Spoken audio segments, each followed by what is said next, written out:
Oke guys, masih bersama Rian di sini. Kali ini kita bahas oknum polisi hadang ambulan guys. Parah. Yuk kita simak dan cuplikan berikut ini guys.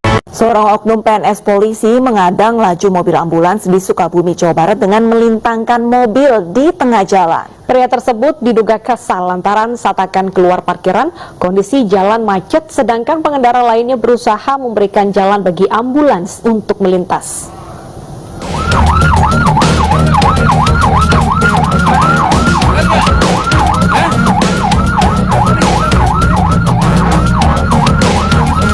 Seorang pria yang mengenakan seragam PNS mengadang dan menghentikan mobil ambulans yang sedang membawa pasien saat terjebak kemacetan di Jalan Pelabuhan 2, Kecamatan Cikembar, Kabupaten Sukabumi, Jawa Barat.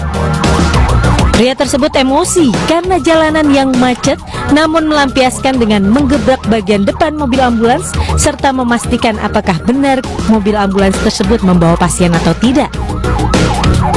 Padahal ambulans tengah dalam kondisi darurat karena membawa pasien bayi berusia 60 hari yang harus segera dirujuk.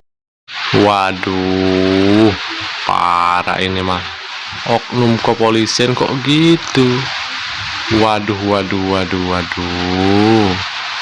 Harusnya kan dikawal, bukannya malah kan dihentikan seperti itu.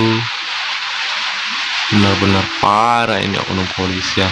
Lagi dan lagi oknum kepolisian bikin ulah nih guys. Waduh.